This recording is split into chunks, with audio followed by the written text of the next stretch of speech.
Hola, mi nombre es Estela Margarita Ávila Colina. Soy estudiante de la Universidad UNAD. Estamos en la fase 5, actividad final, escenario financiero del curso Finanzas Corporativas. El tema es la ampliación de capital y las políticas de dividendo, presentado a la tutora Carmen Elena Novoa en el grupo corporativo 11. ¿Qué es el capital?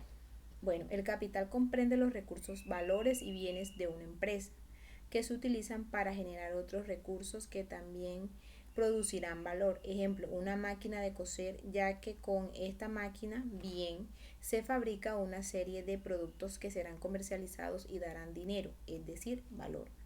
Por tanto, el capital tiene como objetivo principal la consecución de intereses o ganancias sobre la actividad económica donde se invierte el dinero. En el caso de una empresa, el capital se forma gracias al aporte de bienes o el dinero.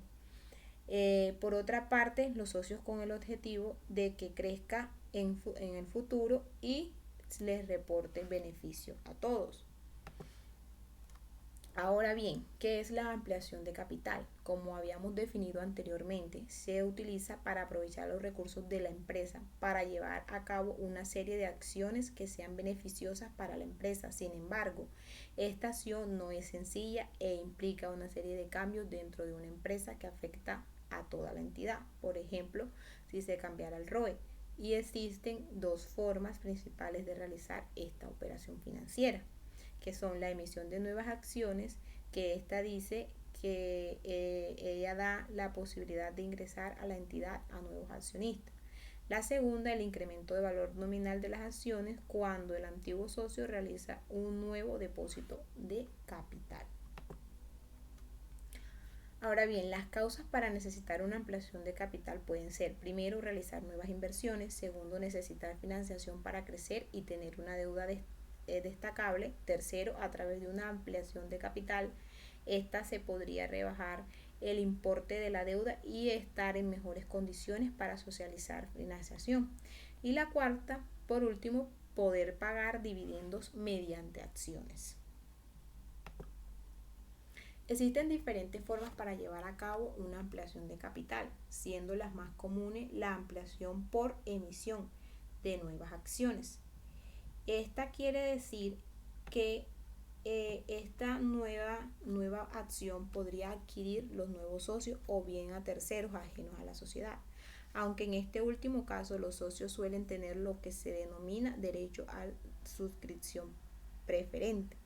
La segunda, la ampliación por aumento de valor nominal de la acción ya existente. Esta opción es factible siempre y cuando todos los socios se comprometan a suscribir la ampliación en la proporción que les corresponda. Tercero, la ampliación con cargos a beneficios o reserva. En este caso, las nuevas acciones son sufragadas por el patrimonio de la propiedad asociada o sociedad, sin que los socios deban afectar o se vea afectado el bolsillo de alguno de ellos. La ampliación por canje de instrumentos de renta fija. Este trata de transformar bonos, obligaciones u otros instrumentos de renta fija de la sociedad en acciones de esta misma.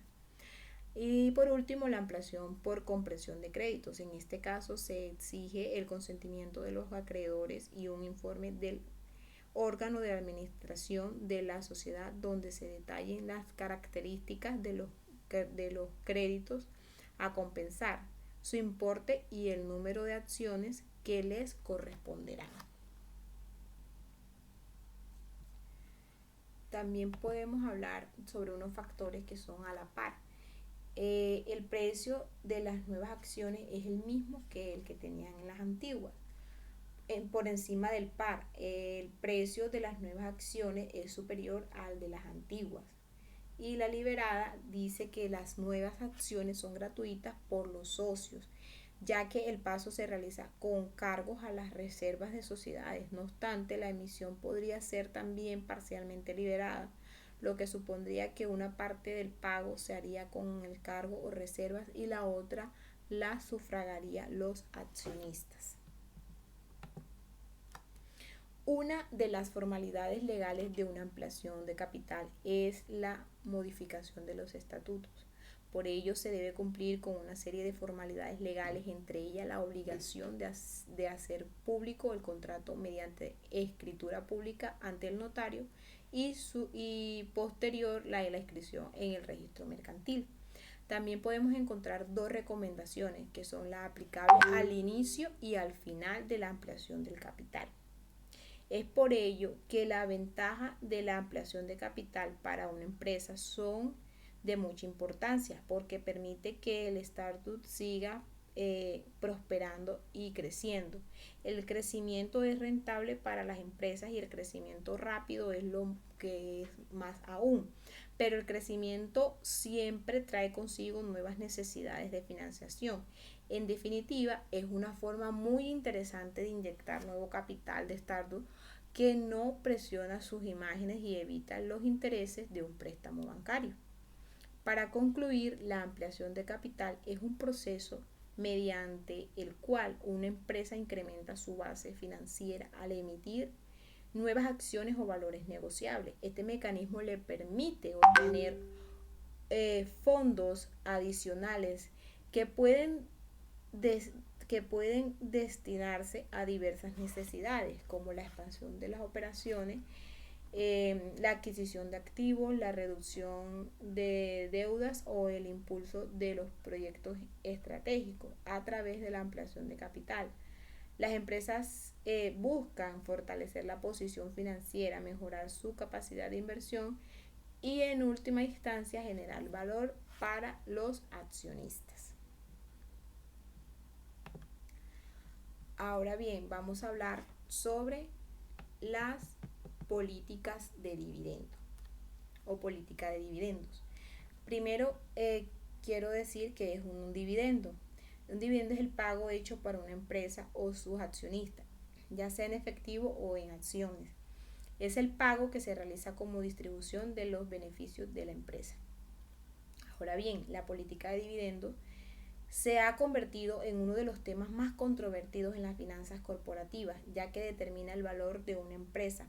Por tanto, la política de dividendos tiene en cuenta los flujos de caja más importantes para financiar el crecimiento de la empresa, así como los flujos de caja acumulados para compensar a los accionistas. La política de dividendos es una parte importante del análisis de los rendimientos que posee generar la empresa. Cuando una empresa genera beneficios de unas operaciones, estos se acumulan en el balance como beneficios acumulados. Una vez que se establece la política de dividendos en una empresa, cualquier cambio realizado a futuro tendrá un impacto importante en la evolución del mercado de las perspectivas del negocio, por lo que hay que tener mucho cuidado al elegir la política de dividendos, el porcentaje de utilidades pagados como son los dividendos. Ahora bien, los tipos de dividendos. En los tipos de dividendos tenemos el dividendo fijo. Este quiere decir que la empresa paga un porcentaje sobre los beneficios de las acciones a sus asociados. Una política es adecuada a las organizaciones para tener una estabilidad financiera. Segundo, el dividendo complementario. La empresa paga un monto adicional de los accionistas, además del dividendo fijo. Este tipo de política de dividendos es adecuada para la empresa que están experimentando un crecimiento y quieren compartir el éxito con sus accionistas. Dividendo en acciones. La empresa paga con acciones la compañía del lugar del dinero. El dividendo en acciones adecuadas para la empresa con una gran cantidad de acciones y una situación financiera sólida. Dividendo extraordinario.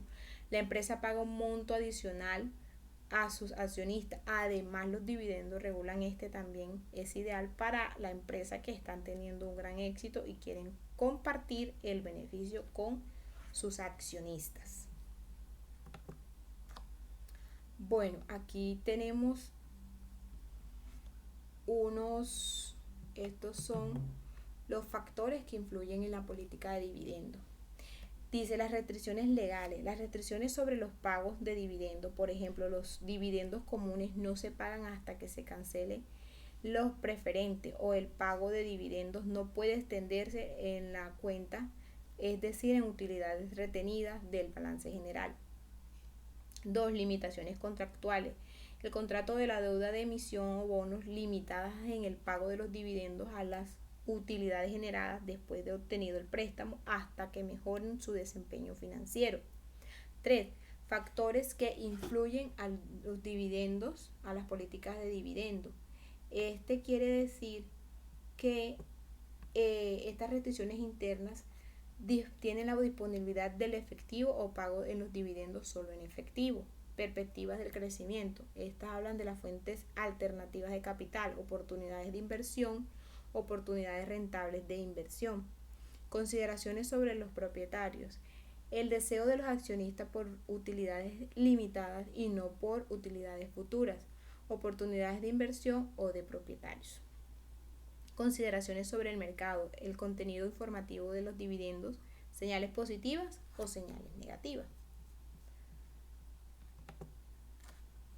Ahora bien, para concluir sobre la política de los dividendos, aquí podemos decir que la política de los dividendos de una empresa es una estrategia importante que determina cómo y en qué medida la empresa destruye sus ganancias o disminuye sus ganancias a los accionistas.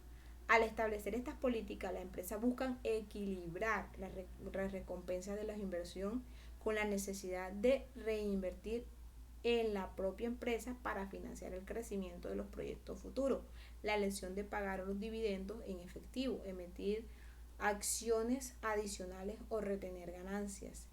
Internamente tienen implicaciones directas para la perfección de la empresa y su valor en el mercado financiero. En última instancia, la política de los dividendos refleja la filosofía de la participación de las ganancias de una empresa y su compromiso con el desempeño a largo plazo. Muchas gracias.